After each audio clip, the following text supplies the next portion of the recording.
speak a little bit about the proposed coalition between the Suki group in the House and the House Republicans.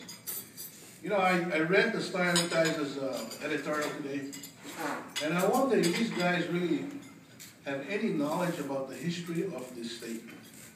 Because they wrote it as if this would be the very first coalition, you know, and they said, well, it wouldn't be too bad if the Republicans got vice chairmanship. Well, I got to tell you that when I was in the Senate, we formed a coalition with the Republicans. 1981. You know what? We gave them committees. Pat Psyche got the Higher Education Committee. Scotty Henderson got the Economic Development Committee. And there were others who got committees as well. And I worked with Buddy Swartz. We became very good friends. Buddy Swartz and I were like policy leaders, and we would go through every bill that was proposed by the coalition to make sure that when they got to the other side, it would have a chance of passing, because on the other side was Henry Peters, who vowed to kill every bill that the coalition passed. Well, as it turned out, a few became law because they were good bills.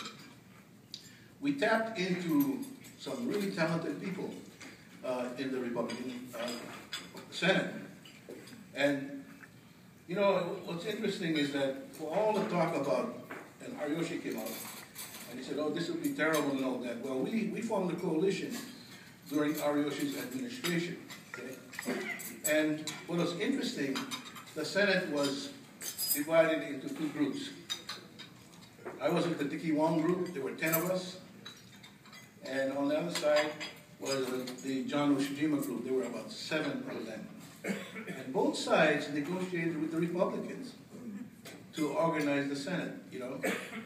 And the difference between the Dicky Wong group and the John Ushijima group is that those guys did not want to give the Republicans any chairmanships.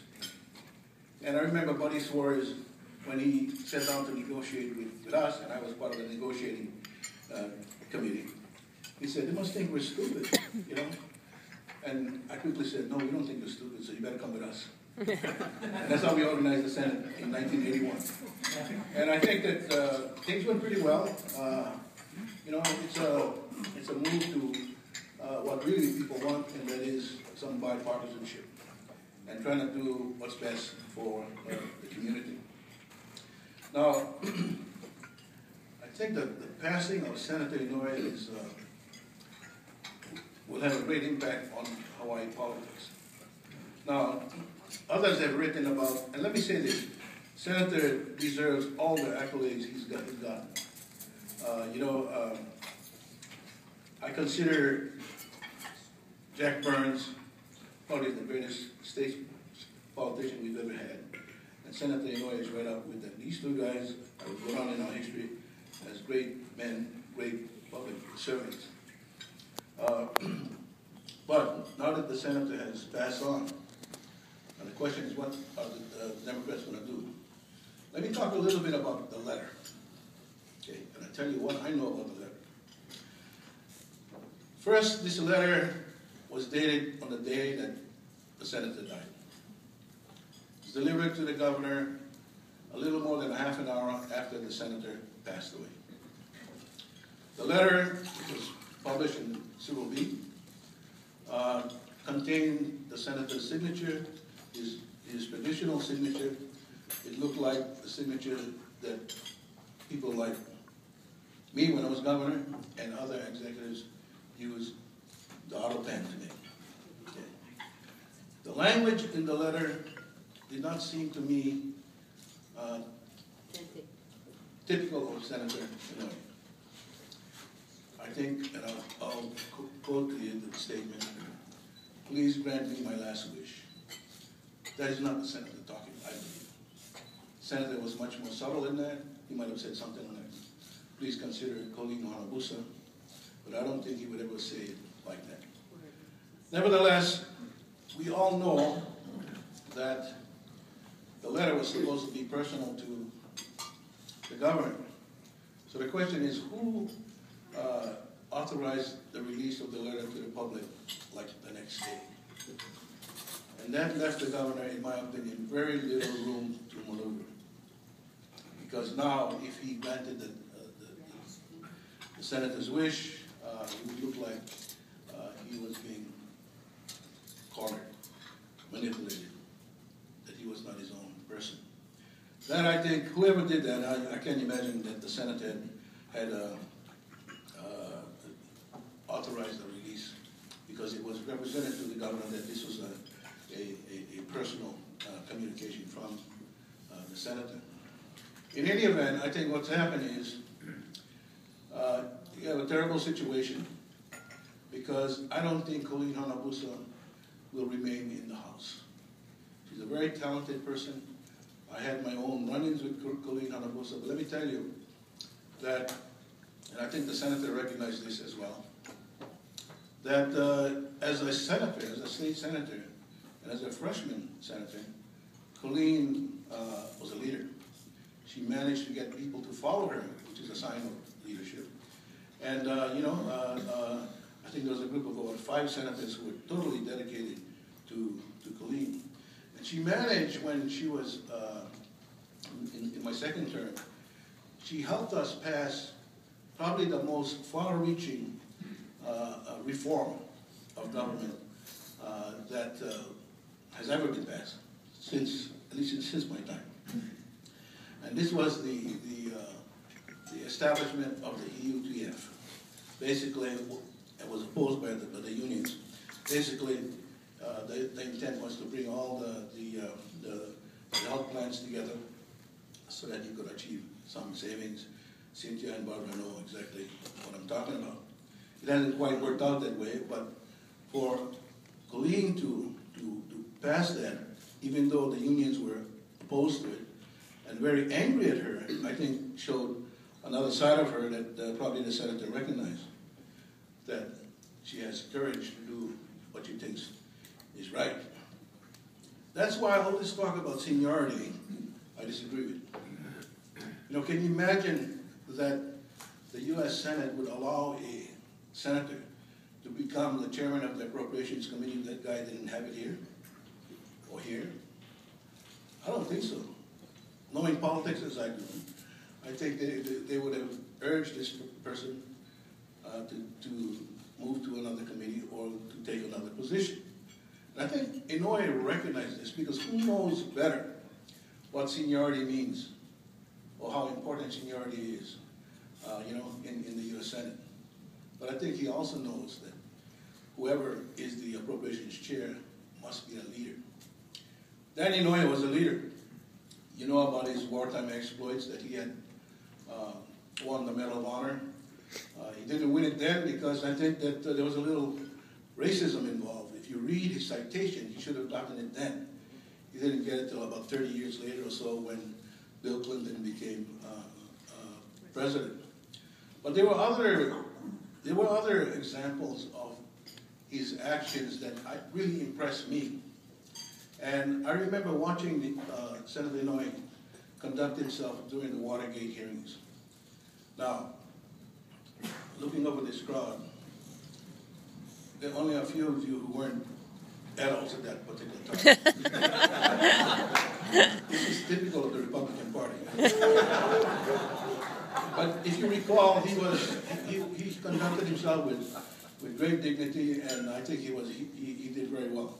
Then he chaired the special committee on the Iran-Contra issue. And again, as the chair, he took on Ollie North, who by that time had become a national hero, because of the spin that they put on his so-called exploits. Those two, I think, events stuck with me more than anything else about Dan Inouye. Someone asked me, Ben, do you think that all of those CEOs, the CEOs of the 30 companies that formed the Move Forward, you folks remember that, Move Forward, do you think they felt intimidated? And that's why they did it, because Inouye was wanted that done. And I said, no, think they felt obligated. Let me explain. Dan Inouye was a master at politics. He never asked for anything for himself. But he did things for people, and he helped people that I think created that sense of obligation. In my case, I was a freshman in the House. I'm a lawyer, so I filed to be admitted to practice before the United States Supreme Court. Jack Dwyer sitting there knows that this is kind of a must for every lawyer. And usually the procedure followed by the court, they'll have about 30, 40 lawyers. And the Chief Justice will go through the proceedings and admit them all at once. In my case, Dan Inouye arranged for me to be sworn in individually. And he walked over from the Senate to move to move the court to have me admitted. Not a big thing to a lot of people, but for this young lawyer at that time, I thought, wow, that's pretty classy, you know. And when I ran for re-election in 1976, I'd been elected to the State House in a district where people said I couldn't win. 65% Japanese American, and I got to vote for the band, but they voted for me. And then the second time around, Dan Inouye came in, gave me a photo, put in some really nice words, endorsing me. And then in every election that I ran in after that, he endorsed me. That created a sense of obligation, and that's why when I opposed rail, I really felt strong about this particular issue. I felt it incumbent on myself to write to him, to show respect and to explain to him why I was differing with him on this particular issue. I think in a same sense that the CEOs who formed Move Forward, many of them felt the same way. Because if you were a banker, for example, Inouye has done some things for the banks on federal legislation, you know. Certainly he did something for Central Pacific Bank. And he's done things for almost every group and business, or maybe even people in this state, never asked for anything in return. But along the way, you're collecting chits for one day that you're going to call and ask for help or support. And I think that's what's happened. That's what happened with the CEOs on the Move Forward, because I began receiving contributions from their wives and their mothers. One CEO made the mistake of contributing, to me personally, so he showed up on the campaign spending report. David Carey, and I'm saying this publicly because David has made it known that this is how he feels. He opposed the rail project. He told me, Ben, this thing might bankrupt the city. So the next time I saw him, I said, what the hell are you doing on this list then? He said, it's business. Monkey. Ask David the next time you see him. As long as that thing doesn't go into down Kuhio Avenue, you know what? I'm not going to stick my neck and oppose it. So that's the kind of power that Dan Inouye had. But now that he's gone, who can rally, whether it's the business community or the unions or anybody like that, or any group like that, like Dan Inouye did? Maybe John Burns could at one time, but he died in 1974. And I'll tell you that the unions, for example, the ILWU endorsed Mufi Hanneman.